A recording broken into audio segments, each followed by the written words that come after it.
जन्म 11 जून 1993। नाम सुखदीप सिंह सिद्धू उर्फ सिद्धू मूसेवाला। नमस्कार दोस्तों। जी हाँ दोस्तों, आज हम बात करने जा रहे हैं सिद्धू मूसेवाला की। आज हम आपको इनकी जीवनी सुनाएंगे, तो आशा करता हूँ आपको अच्छी लगेगी और ज़्यादा से ज़्यादा आप लोगों को साझा करेंगे।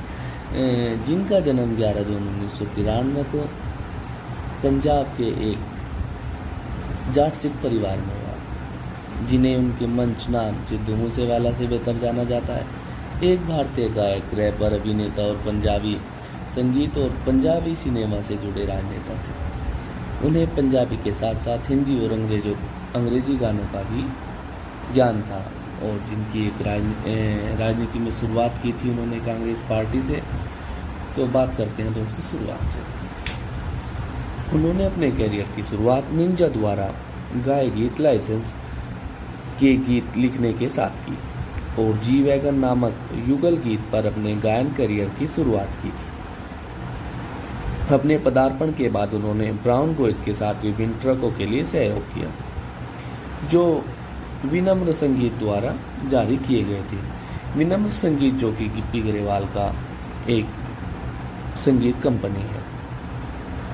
मूसेवाला ने अपने ट्रैक सो हाई के साथ व्यापक ध्यान आकर्षित किया। 2018 में उन्होंने अपना पहला एल्बम PBX1 रिलीज किया, जो बिलबोर्ड कैनेडियन एल्बम चार्ट पर 66वें स्थान पर था। एल्बम के बाद उन्होंने स्वतंत्र रूप से अपने गाने जारी करना शुरू कर दिया। उनके 2019 एकल 47 को यूके एकल चार्ट पर स्थान दिया गया था। 2020 में मूसेवाला का नाम द गार्जियन द्वारा 50 और आने वाले कलाकारों में रखा गया था। उनके 10 गाने यूके एशियन चार्ट पर शीर्ष पर हैं, जिनमें से 2 चार्ट में सबसे ऊपर हैं। उनका गाना बम्बिया बोले ग्लोबल यूट्यूब म्यूजिक चार्ट पर टॉप 5 में शामिल था। 2021 में उन्होंने मूव टेक को रिलीज किया, जिसमें से कैनेडियन हॉट 100, यूके एशियन और न्यूजीलैंड हॉट चार्ट सहित विश्व स्तर पर चार्ट किए गए थे, और वो कनाडा और इंग्लैंड जैसे देशों में परमानेंट रेसिडेंस घोषित थे। मूसेवाला अपनी विवादास्पद गीतात्मक शैली के लिए जाने जाते थे, जो अक्सर बंदूक संस्कृतियों को बढ़ावा देते थे, जबकि धार्मिक भावनाओं को भी चुनौती देते थे। एवं जैसा कि सिख धर्म में एक प्रतिष्ठित व्यक्ति माई भागों से संबंधित मामला था, उन्हें बंदूक संस्कृति को बढ़ावा देने और अपने गीतों में भड़काऊ गीतों का उपयोग करने के लिए कानूनी चुनौतियों का भी सामना करना पड़ा था।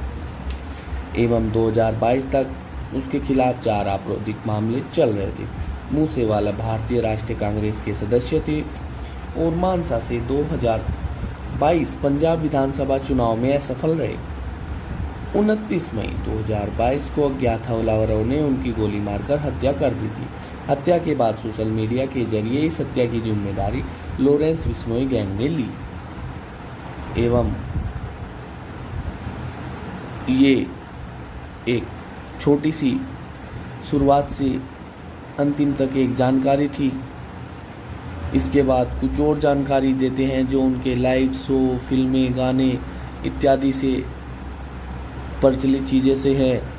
अब उस पर हम एक छोटी सी नज़र डालते हैं।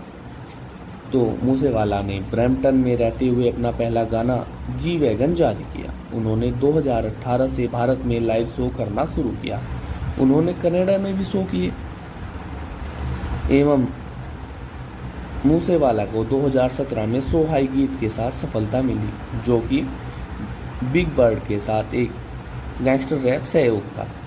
इस गीत ने उन्हें British Asia TV music award में 2017 के सर्वश्रेष्ठ गीतकार का पुरस्कार दिलाया। उन्होंने इसाजट, टोचन, सेल्फेट, फेमस और वार्निंग शॉट जैसे सिंगल्स के साथ अपनी सफलता जारी रखी। 2018 में PTC पंजाबी म्यूजिक अवार्ड में उन्हें इसाजट के लिए बेस्ट न्यूज सेंसेस अवार्ड के लिए नामांकित किया गया था। अगस्त 2018 में उन्होंने डाकुआ दा मुंडा के लिए अपना पहला फिल्म साउंड ट्रैक गीत डॉलर लॉन्च किया। एवं अक्टूबर 2018 में मूसेवाला ने हिप हॉप के स्पर्श के साथ पॉप संगीत शैली में अपना पहला एल्बम PBX1 जारी किया। यह एल्बम कैनेडियन एल्बम चार्ट पर चार्टेड है। इसने उन्हें 2019 में ब्रिट एशिया टीवी म्यूजिक अवार्ड में सर्वश्रेष्ठ एल्बम का पुरस्कार जीता, जहां मूसेवाला ने लीजेंड सर्वश्रेष्ठ अंतर्राष्ट्रीय पुरुष अधिनियम एवं सर्वश्रेष्ठ गीतकार के लिए ट्रैक ऑफ द ईयर भी जीता है। एवं ये मूसेवाला की कुछ उपलब्धियां थी जो कि इन्होंने अपने इस छोटे से जीवन के कार्यकाल में हासिल की। कहा जाता है कि सिद्धू मूसेवाला ने जितनी उपलब्धियां इतने इस छोटे से कार्यकाल में हासिल की, बहुत से गायक तो इसे छू भी नहीं सकते।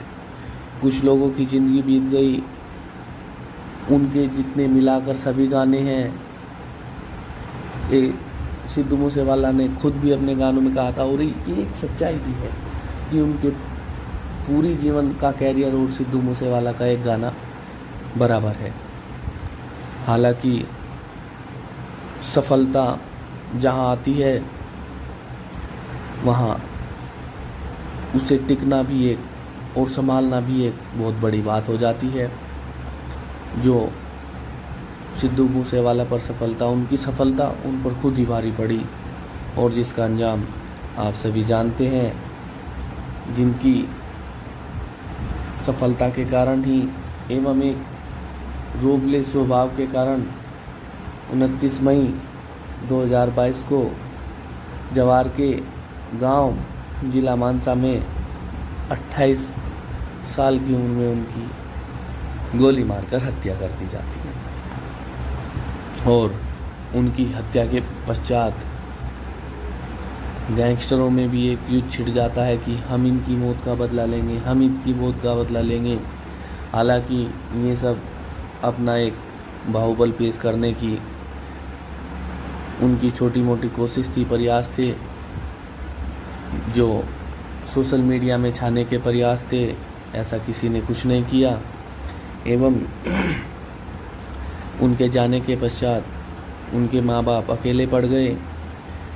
और कहा जाता है कि जब सिद्धू मरे थे, जब उनकी अंतिम शव यात्रा निकल रही थी, तो इतना जनसैलाब कभी कभी लोगों को किसी चुनिंदा लोगों के पीछे देखने को मिलता है, या तो किसी बड़े राजनेता या किसी बड़े वीआईपी के पीछे इतना जनसैलाब देखने को मिलता है जितना सिद्धू मूसेवाला के पीछे आपको देखने को मिला। और लास्ट गाना था उनका लेवल्स। हालांकि कहा जाता है कि भाई लास्ट गाना तो उनका द लास्ट राइड था, लेकिन मरने से पहले उन्होंने लेवल्स गाना डाला था, जो कि पूरे एक माह यूट्यूब पर #ट्रेंडिंग 1 में रहा। यह एक छोटी उपलब्धि नहीं, मरने के बाद भी, जो कि उनका मरने से 2-3 दिन पूर्व यूट्यूब पर डाला जाता है और पूरा एक माह यूट्यूब पर #ट्रेंडिंग 1 में रहता है। और उनके मरने के पश्चात SYL गाना उनके आधिकारिक यूट्यूब चैनल पर डाला गया, जो कि एक हरियाणा और पंजाब के बीच नदी के पानी के ऊपर विवादित गाना था, और जिसको एक विवाद ना हो इस कारण भारत सरकार ने एक प्रार्थना पत्र के माध्यम से यूट्यूब से हटवा दिया, ताकि आपसी 2 राज्यों में मतभेद न हो। एवं उसके बाद मूसेवाला के मरने के पश्चात कई गाने आए जो कि सुपर डुपर हिट मेरा ना, और अभी भी कहा जाता है उनके पिता द्वारा घोषणा की जाती है कि उनके और भी कई गाने हैं जो वो समय समय पर रिलीज करते रहेंगे। एवं उनके जाने के पश्चात उनके माँ बाप अकेले पड़ गए, और इतना बड़ा दुख उन्होंने झेला। और मरने के पश्चात उनकी हवेली पर लोगों को तांता जुड़ा रहता है। अब तो काफ़ी समय हो गया, अब भी लोग उनकी हवेली पर उनके माता पिता को से मिलने, उनका दुख बांटने जाते रहते हैं। और हालांकि ये भी कहा जाता है कि सिद्धू मूसेवाला को IVF के माध्यम से अपने एक छोटे भाई की प्राप्ति हुई है, जो कि उनके माँ बाप काफ़ी उम्र के हो गए हैं। उन्होंने इसे कराने का प्रयास किया और अब थोड़ा परिवार में खुशी का माहौल है। और दोस्तों, यही थी सिद्धू मूसेवाला की जीवनी। आशा करता हूँ आपको अच्छी लगी होगी। और दोस्तों, आप इसे अपने दोस्तों में ज़्यादा से ज़्यादा साझा करें, शेयर करें और चैनल को लाइक, शेयर और सब्सक्राइब ज़रूर करें। और सब्सक्राइब कर घंटी का बटन ज़रूर दबाएं, क्योंकि सब्सक्राइब करने से आपको हमारा अगला अपडेट जल्द